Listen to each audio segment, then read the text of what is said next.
Guess we'll start. Ready? Yep. Okay.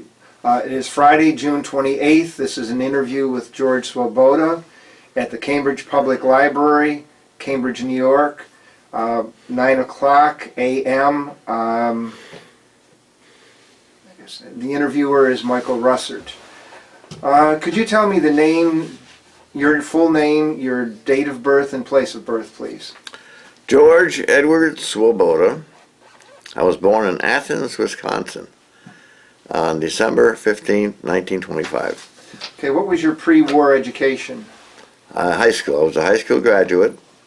I had graduated in June of 43, and I volunteered for the draft. And as soon as I was 17, so as soon as I was 18 in December of 43, I volunteered for the draft, and I was drafted and got into the Army in February. Did you have any pre-war occupations at all? I actually worked with a fellow who bought up these local scrap drives.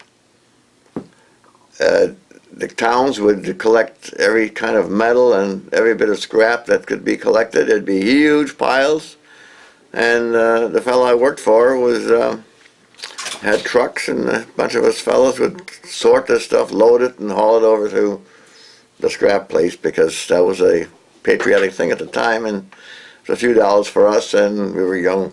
I was 17 years old, and it was a little different than the routine factory work or farm work. Mm-hmm. So you were in high school when Pearl Harbor occurred. I was. How did you hear about Pearl Harbor, and what was your reaction? Well, that's a good question. I was at my neighbor's house. This is on a Sunday. It had to be around noon or before noon, and they had an old-fashioned radio, one of those that stands on the floor, and I went to visit my friends over there, and the news came on. And of course we had an idea, but we had no idea where Pearl Harbor was. We just knew this was something serious. And then in school the next day, at the assembly, they brought us all together, and we heard President Roosevelt's speech about the Day of Infamy. And, well, we knew this was a war, and of course we got more information from the news and so on. Okay, now you were drafted. What branch of service were you in? I was in the United States Army. I went to I was drafted in Wausau, Wisconsin, and the induction station, and they transferred me to Fort Sheridan, Illinois. We were there for a short period of time, and then I was sent to Camp Stewart, Georgia. I had some tests, and they found out that I could type, and the other tests, they found out that my eyes, I was severely myopic. I still am. I was like a 2700 or something, and which kind of left me out of any kind of combat service. So they sent me to Army Clerical School in Camp Stewart, Georgia, with a Army Artillery battalion. So I went to school there, also had some normal training, the usual rifle training and so on, and the obstacle courses, and the boot training, the basic training. That lasted until June of 44. I got a furlough, and then had papers to go to Fort Sam Houston, Texas. At Fort Sam Houston, Texas, I joined what was becoming the 10th Army. The 10th Army was the one that was being performed and designed to head the invasion of Japan, should it be necessary. And its headquarters was forming, and I was assigned to the medical section. We spent maybe a month in San Antonio and Fort Sam Houston. Then we boarded a troop train, and the troop trains, instead of going directly from San Antonio to Spokane, Washington, not Spokane, Seattle, Washington, Tacoma, Washington, wherever Fort Lewis is. Anyhow, That's outside of Seattle, Washington. Fort Lawton. How about Fort Lawton? I'm not familiar with that. It was it was a port of embarkation station is where we went. And instead of going direct, we went a very circular route up to St. Louis, up to the lower part of Dakotas, through Montana, and so on. I guess that was to throw anybody else off as to what our intentions were. It was long, and there was no air conditioning in those troop trains, but it was an experience.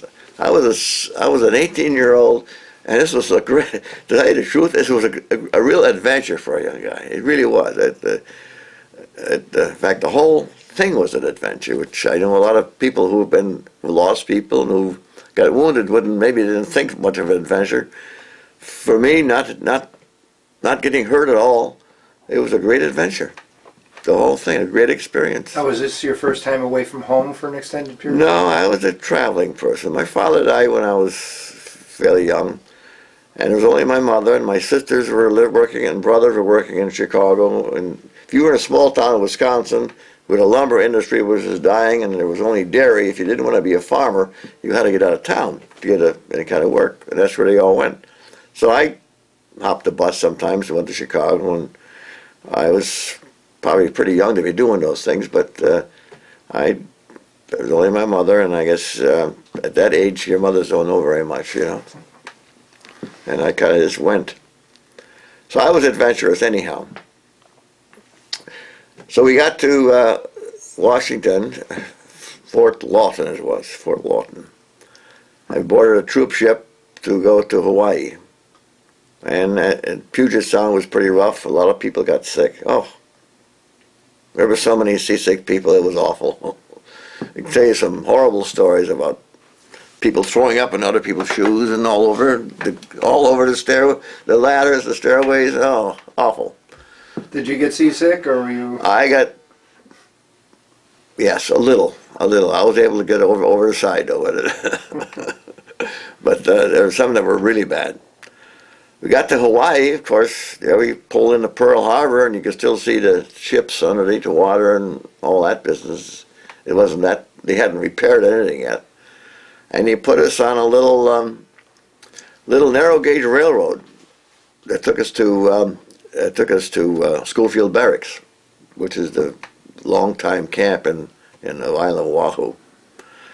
And that was going through pineapple fields and all that. That was quite an experience, because they were all still thriving, and the railroad was no more than about 5 foot wide, I guess the train was. That's what they used in those days. So we had training at Schofield Barracks while the higher-ups were organizing and I suppose getting ready for the big invasion. While I was in Hawaii, I was there from August. It must have been August, probably August, until we left in March of '45. We left in March. While I was there, I was able to contact some of my boyhood friends, fellows who were in my class in school. One was in Pearl Harbor.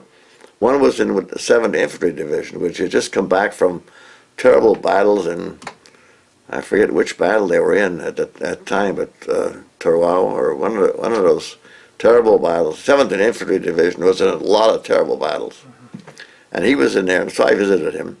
Those are the things I remember. I remember going into Pearl Harbor. My friend was a corpsman, so I got a bus up to the gate. He came out with an ambulance, put me in as a patient, and we drove in. I spent the weekend with him, and he got me out the same way, because security was pretty tough, and which as it should be. But anyhow, that's what I remember about Hawaii. Hawaii is beautiful. Have you ever been there? No.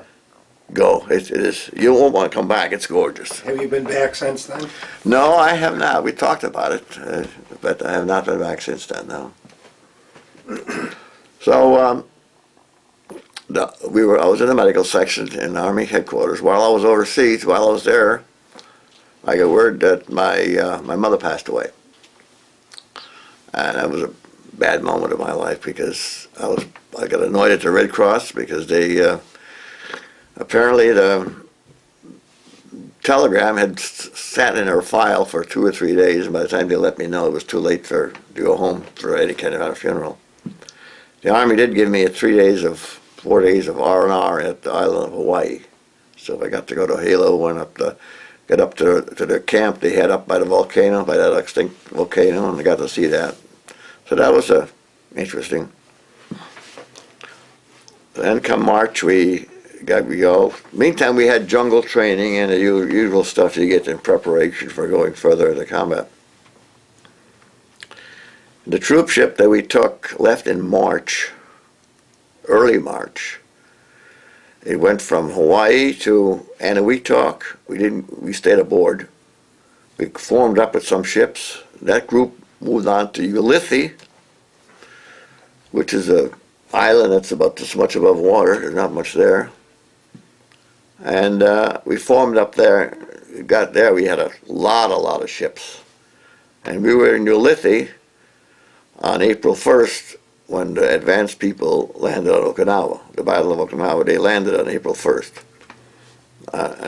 And we were all anxious, of course. There weren't a lot of, I guess they didn't meet a lot of resistance at Okinawa when they first landed, the first 3 or 4 or 5 days.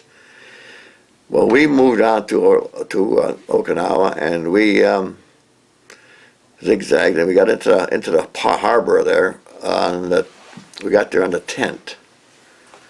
And so 3 days we were in the harbor, and we were like on about E deck.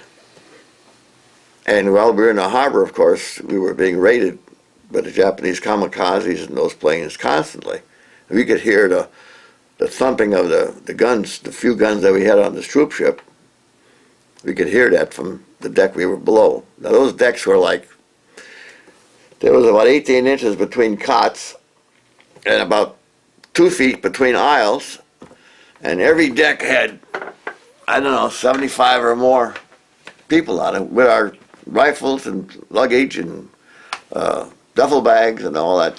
We were pretty crowded, and thank God the air conditioning worked, but all you could hear the noise. If we ever got hit, you'd be goners down there. But we were there for 3 days. We were allowed to go up in sections for food, then we'd go back down. You couldn't go up on deck because they were coming pretty constantly. You never knew when the planes would come over.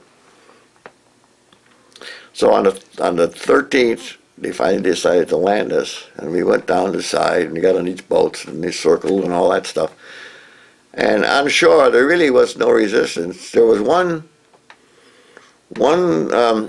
artilleryman for the Japanese who must have had a mortar or something. So about every 20 minutes, a mortar shell would land on the beach, but it was like a quarter mile away. So we weren't really in any immediate danger, but that's the closest we came. But it gets very exciting here for me because we landed. We walked to where we must have got the trucks. It was about 1.5 miles inland. We got to our headquarters was going to be about 1.5 miles from Kadena Airport. That was the big airport, and it was right around the hill. So the first day we got to get our shelter halves and put up our own tents. But I remember that evening, it was like this is now April. The weather was nice, and it was light yet. It was like 6, 7 o'clock at night, and the Japanese came over. And the artillery people were shooting. And here we're looking, I think, west. And this plane is coming over, and it's somebody hit it, and it's smoking, and it came around. It couldn't have been more than this evening, maybe 3/4 of a mile from us. And you could see the plane come over, and you could see the plane crash right over there. I mean, this wasn't a movie. This was the real thing, you know. You can't believe you were seeing this. You couldn't believe this was happening. Here I am. What am I doing here? But no harm. Nothing bothered us. But we got our tent set up and spent the night. We were there a few nights, and then we got our locations, and they brought, since it's a headquarters has access to a lot of things, they bought what they call a 4-man tent, and we put that up and set. But every night for the entire month of April, I think it went into May probably, they would come over and they would bomb. They were trying to bomb the airport, of course, but I don't know if any bombs fell anything really close to our headquarters, but we had an anti-aircraft artillery battery right next to us, the 90 millimeters, and they're pretty noisy. So it came over every night around midnight, and it would be for a half hour or 45 minutes, there'd be this barrage of anti-aircraft and the bombs and the shooting, the planes the planes dropping bombs and what have you. That got so that you got so used to it that after a while you didn't even get out of your cot and go into a foxhole. You just lay there. But that died down. And then after that, it was the war. The line, which was maybe a couple of miles ahead of us, moved further and further away down south towards Naha. Naha, which was the only city in Okinawa, the largest city of 66,000 population, which was later reduced to just a pile of cement, rubble, absolutely. And my friend from the 7th Division, who I saw in Hawaii, was there. And one foolish thing I did, I worked in a tent, and I was typing for this colonel who was a doctor. And the main highway drove right nearby, so dust came in, and I was never a great typist, and he wanted everything letter perfect, and I was just glad to have a day off. So I had a day off, and I somehow found out where he was, and I hitchhiked down Route 5, which is the main road from north and south of Okinawa. It was at that time that the engineers had built. And I found his outfit. They're just off the line. As I think back on it, I must have been out of my mind. I didn't know I had no reason other than to say hello to him. But anyhow, I hitchhiked up there. He was the company clerk, and they were off the line, as I said. And they were eating, and he said, "What the hell are you doing here?" I said, "I don't really know. I guess came to see you." So we visited a little while, and I hitchhiked back. But that was foolish. That was foolish. But I was young and adventurous. What were some of the things that you typed? Well, this doctor was a Colonel Leach. I forget his first name. I think Harold Howard. But anyhow, he was writing papers on the effects of the bite of the encephalitis, the Anopheles mosquito, which was in the Pacific was a pretty dangerous insect, and had spread encephalitis all the way, and the different effects it had on people, and he was, I guess, doing some research and writing papers on it. So he was a research. Yeah. Well, this was Army headquarters, so you had all colonels, I guess, colonels who were head of various parts of medicine, and they were doing their research and doing their papers there, and that's what I was doing. And it was, for a young man, it was not very exciting. So I didn't. Other than that, I had nothing heroic to report, other than the fact that I showed up. if you can call that something. So I don't know. I'm probably not a good interview, but Yes, you are very well. Did you ever hear of somebody that they used to call Washing Machine Charlie? I guess no. It was a plane, that got a plane. weird sound. No. One of the Japanese pilots that used to drop bombs at a certain time, like every night. I guess. Well, that might be. He was everywhere, no matter what island. I always heard of Washing Machine Charlie.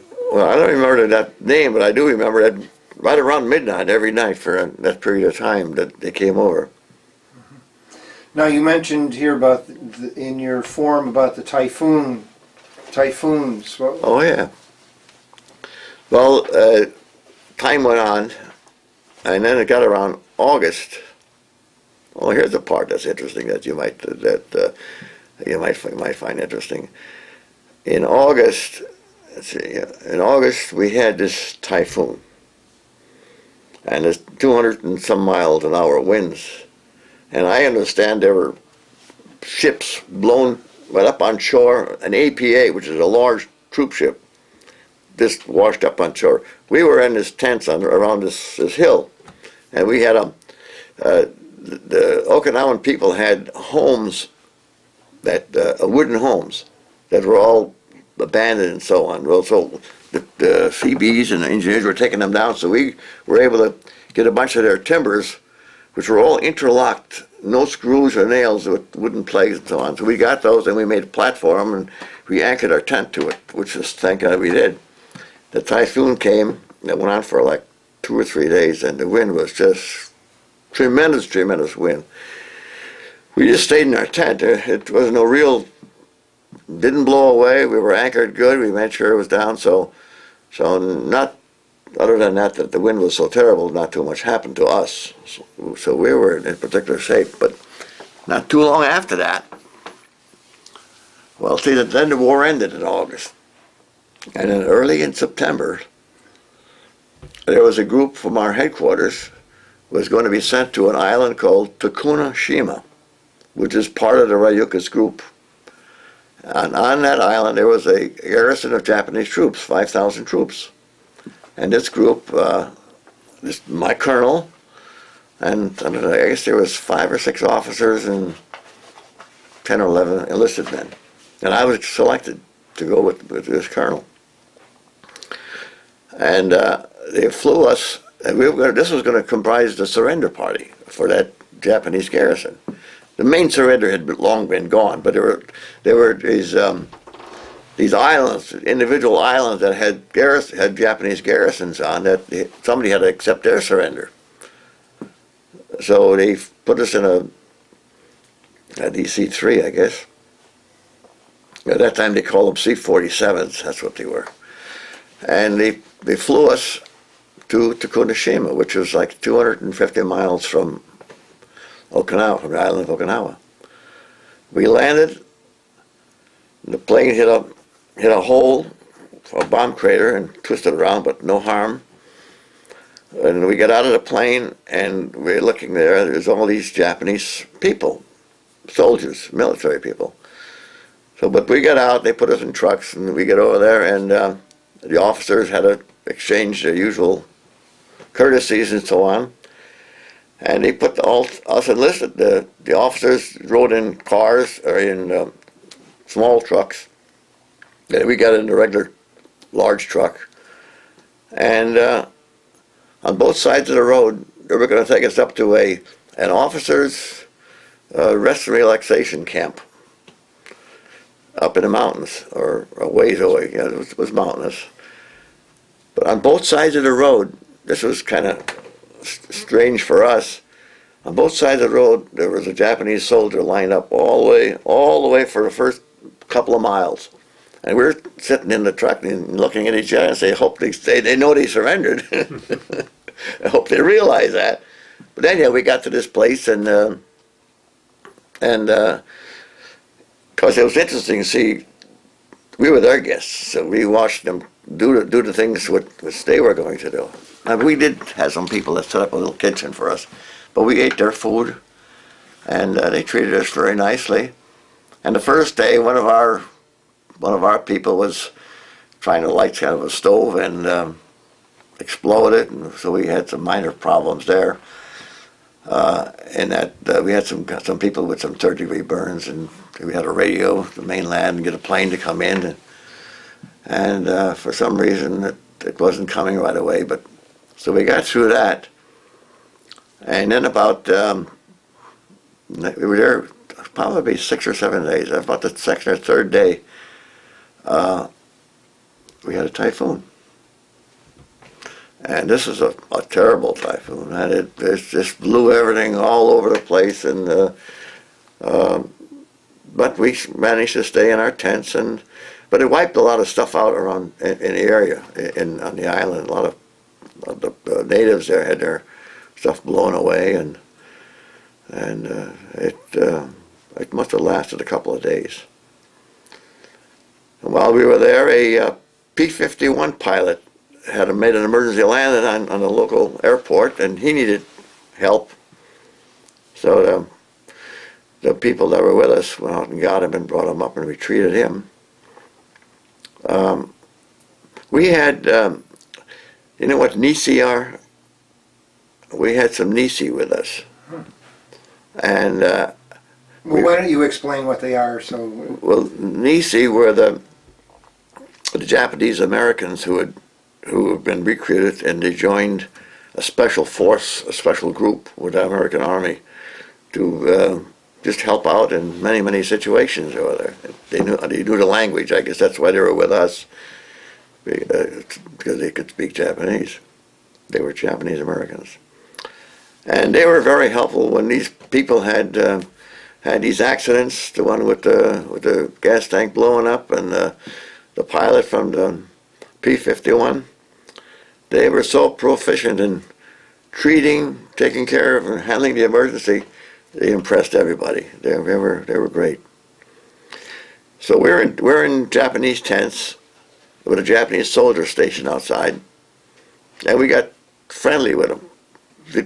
Some of them could speak a couple of words of English, most of them not. So it was kind of a struggle. And of course, we look at each other and say, is he guarding us or are you protecting us? It was always that question.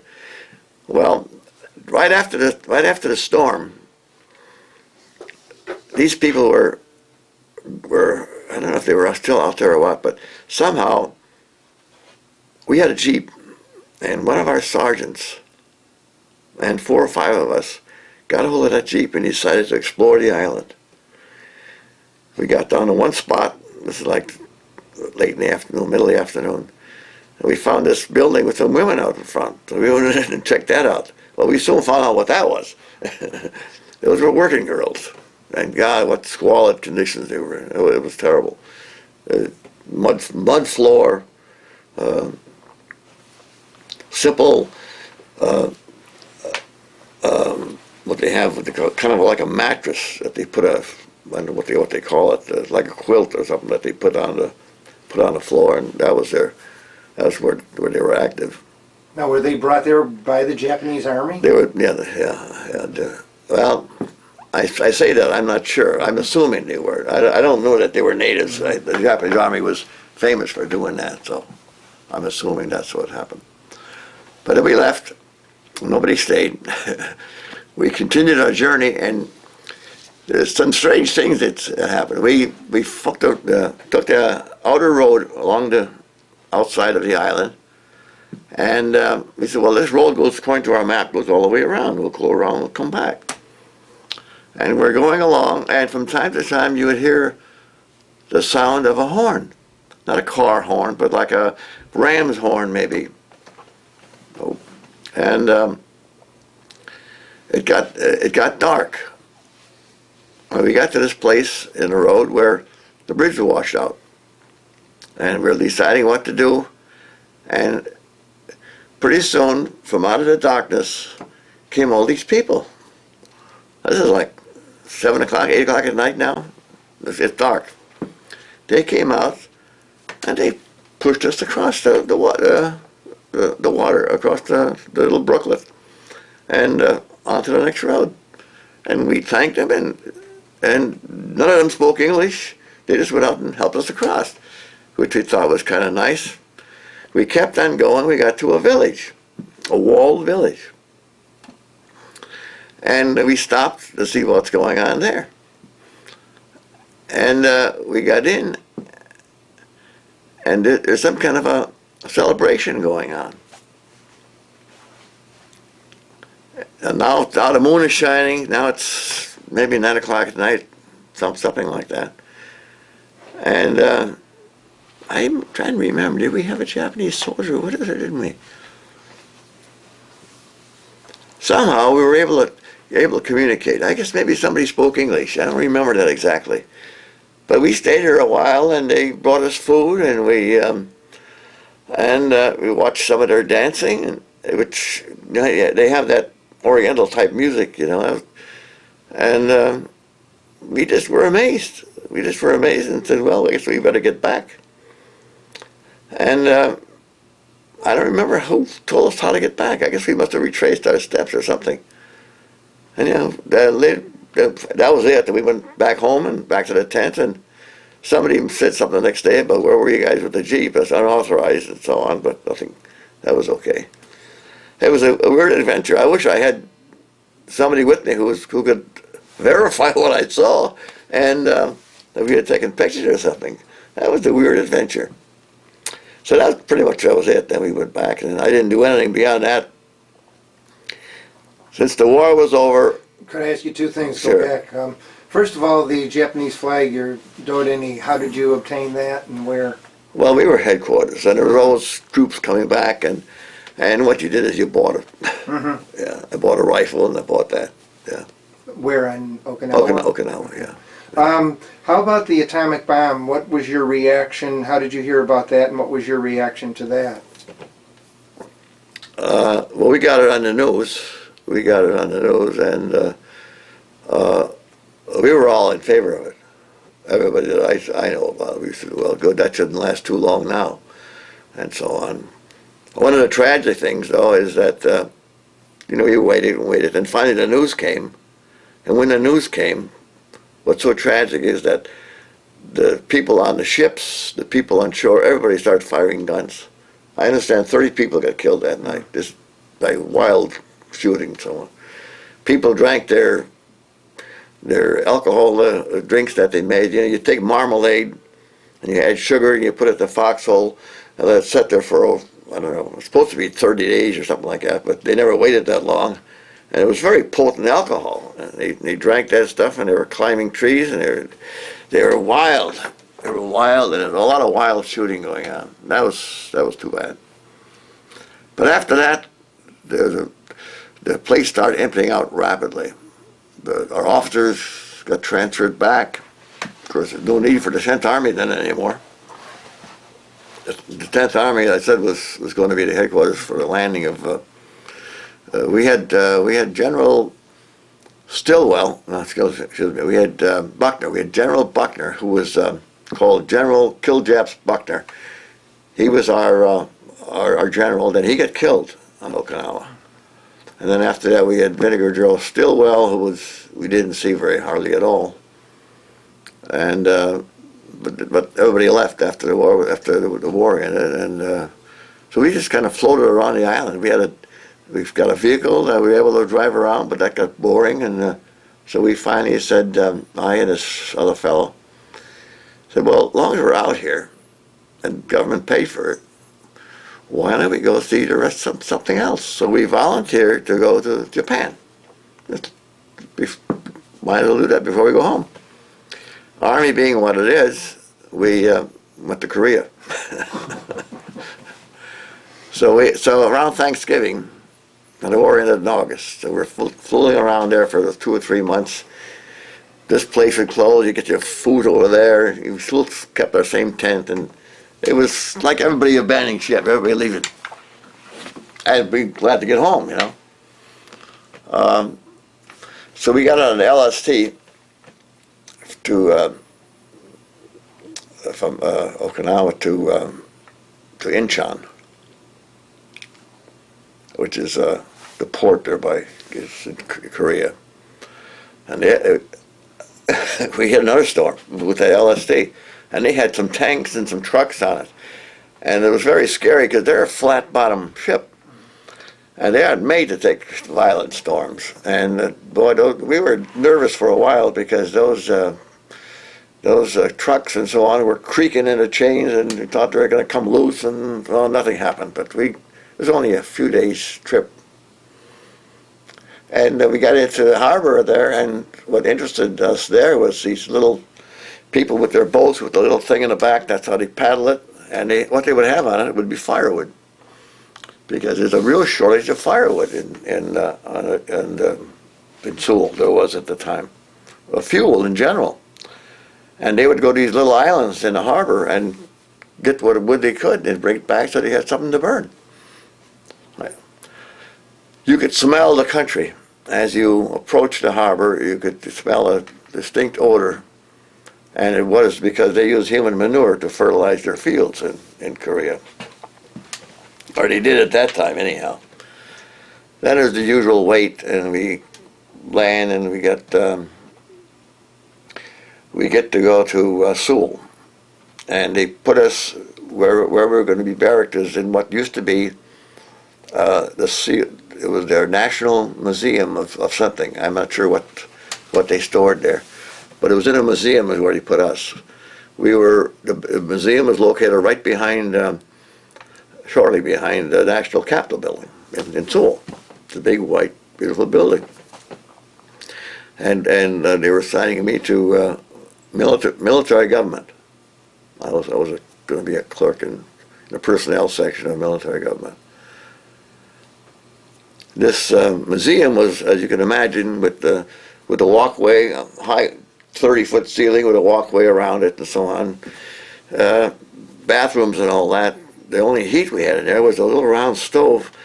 And remember, fuel was short, so they would have coal dust, which you would have to mix with water to kind of form a cake and get it in that little round stove and heat it. And Korea in the wintertime can be pretty cold. So I worked in the National Capitol building. And what was interesting about that is it was a nice white building, everything white. The unisex bathrooms, and they had tile slit trenches that flushed. You straddle it. And so this is the way it was. Of course, when the American Army got there, they were no longer unisex. But that kind of fascinated me. I spent 4 months in Seoul in the wintertime. I worked in the office, the usual personnel work and so on, and we toured downtown. There was a street there called Buncheong Street. It had a archway as you entered the street, and that's where all the trading and all that went on. And we were allowed to go in that street. There were some sections of Seoul you were not allowed to go. They're called the red light district. Some guys did get there. But the nightclubs were all open. Now, Seoul had not been touched by the war. The Japanese had occupied Korea for like 20 years. And there's a hotel called the Hanto Hotel. There was a great theater where we went to the movies, and they had streetcars. The streetcars were comic. A streetcar run, and it'd be people hanging out the windows and just absolute time. I think it's about as well the honey, large wagons with leaving farmers' fields. You see it at some funny stories about it, of course. And well, let's see. We didn't do much except that. The usual things to do. We went night clubbing. We did get invited to. It was customary for the tradespeople, the professional people, when they finished their work, they would stop at local, what we call a night club, and sit down. And there was a girl who were paid to sit down with them and entertain them. They'd have a drink or two before they went home. Mm-hmm. Well, we met one of these nights, a group, and they were doctors.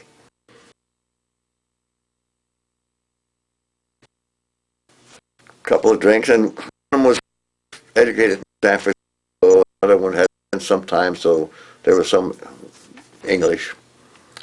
And one of them invited us to his house, and either the next day or the day after. So we accepted. We went there the next day, and of course, and it was a nice home up on a hill. And of course, you take your shoes off, and there's all the sliding doors, and there's the mats on the floor, and you sit around in a room, and they have like a coffee table. You sit around the coffee table, and there's a hibachi on there. And the guy's wife in the kitchen. She doesn't join you. He calls her out to sing a song, then she goes back in the kitchen. And a lot of sack passed around, and they bring out these little squares of beef, and they cook it in the hibachi. And of course, they put a big leaf. They scoop up with rice, and but they had forks for us. And it was an interesting evening. They asked all the usual information, where you're from, what you do, and back and forth, and they were great hosts. They were very, very nice. So that was an interesting thing. Okay. That's it. Now we'll go. Okay. Okay, this is tape 2, George Swoboda, June 28th, 2002. George? Well, the interesting thing about Sewell was that it was all intact. Streetcars ran, hotels operated, movie theaters went, stores, bars, nightclubs, everything was in operation. And we had a lot of troops in town. The American troops, many of them, took advantage of some of the Koreans. You know, we had in our building, we had 4 or 5 Koreans who would do everything for you. If you were kind to them, give them some of your candy, help them out with a little food, even give them a little money now and then. They would polish your shoes, they'd make your bed, they'd get you absolute, like personal servants. And they were, the one I remember was, his growth was stunted. He was like 19, he looked like he was about 14. Nice. He cried when we left, when we finally had to go. Nice young man. But there was some of that went on, and there was a lot of trading down on Bunchung Street. You had a watch you wanted to sell. There'd always be somebody tugging at you, how muchy, and that kind of stuff. And the shrines were there. There's in the center of the city. There's a shrine that you go up this, I don't know, a couple of hundred steps to the top. I forget the name of it.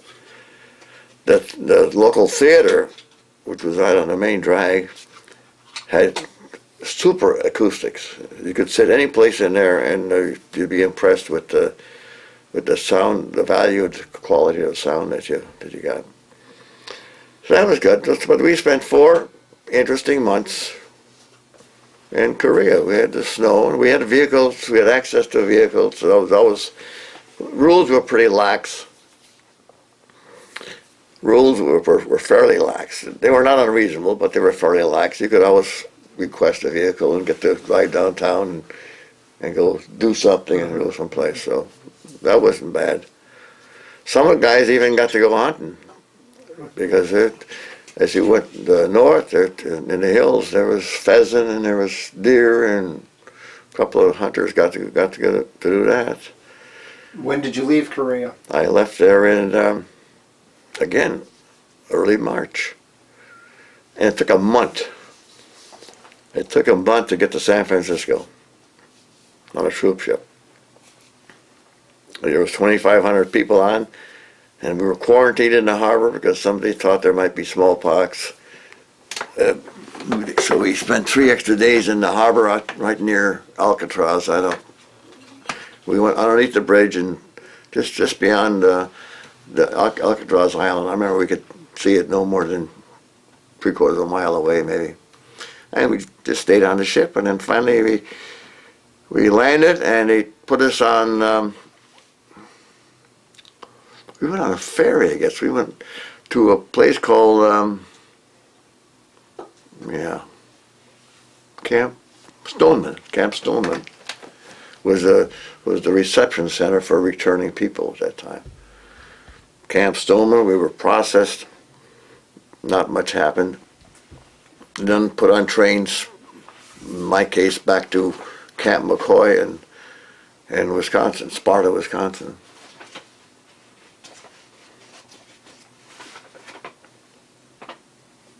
And then I got discharged.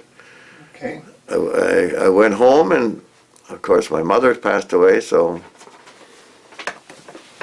there was no home with my sister. I stayed with my sister.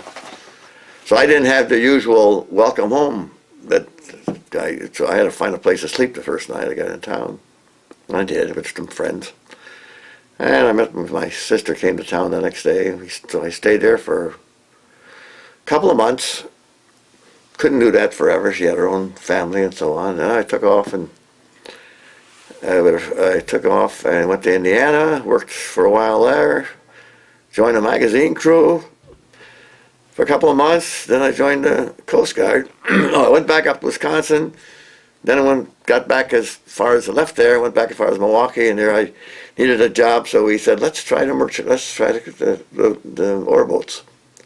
So we applied, as a friend of mine and I, and we got to work on the coal boat, on the ore boat. And I was a coal passer, is what they made me. A coal passer is the man who, when the fireman, who has to have some skill in laying out that coal so it doesn't clink, we call it clunkers, so it spreads out and gets the maximum heat. You got to pull out the clinkers, you got to keep coal there so he can turn and shovel. That's what a coal pass is. And then there's the ashes you take and you put into a conveyor which dumps it over to the side. That's about as low as you can get on a ship. But we worked there and that's quite an experience because some of these, they're at a port every 12 or 18 hours. They'll be at a port. And these guys go ashore and get drunk. So many of these people were alcoholics. They'd come back on board loaded. But boy, when it come time to shovel that coal, they were right at it.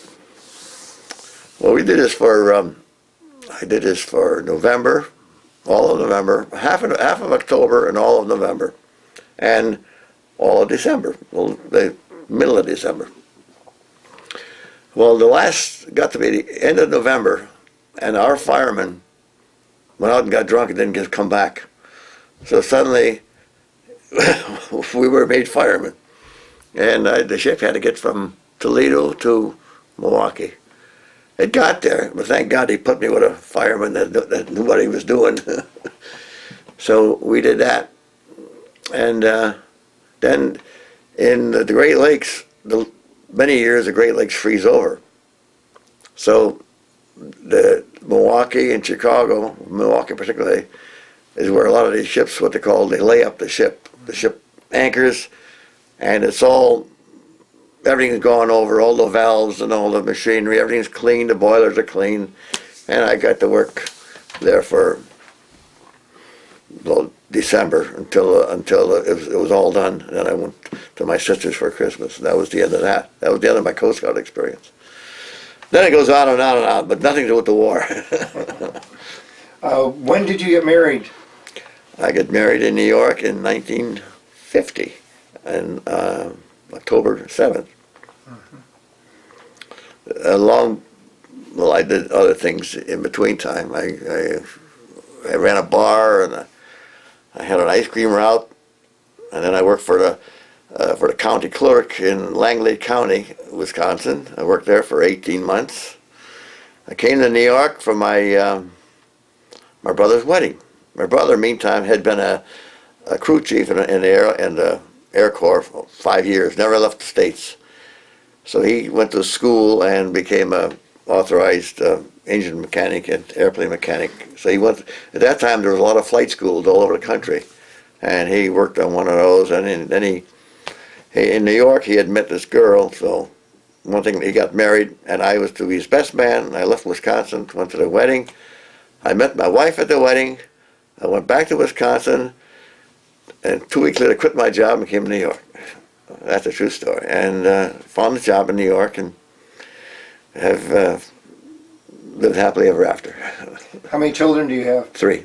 Okay. I have 3. I have a daughter in New Jersey, who is, by the way, just voted Educator of the Year for her school. That's great. So I happen to be, I have 3 wonderful kids, very proud of them. And my other daughter's in Florida. Like we stay with, her husband owned a condo on the beach in addition to their house. So that's where we spend time for a couple of months every year in Florida. And my son works for AT&T Wireless, and he's a regional manager in Memphis. And his wife just became a doctor. So how do you think your military career changed your life? What? Well, having been raised in a very small town in Wisconsin, 600 and some people, and at that time, you really didn't see a lot of life. We never saw colored people in that part of Wisconsin. The only ones we ever saw was if you went into Wausau, which is like 26 miles away, and he was the porter on the train. So we had no experiences along those lines. I did see him when I went to Chicago on those trips and so on. I guess me being what I am, I was always destined to go someplace. I was adventurous by nature, I think. So I would have seen, but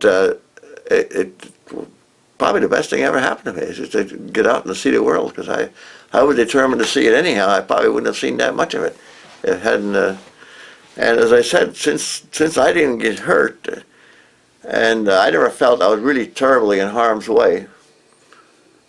Other people may not agree with that, but I don't remember ever thinking, "Oh boy, this is dangerous." I think it was a great experience. It was a great experience. I firmly believe that after high school, I'd be in favor of people being forced to leave their town or join something for 2 years. The military, the Peace Corps, some effort that gets them away from home and gets out in the world. See what's on the other side of the mountain. You become a more understanding person when you get back to among your own people, I think. I've always believed that. All right, thank you very much. Okay.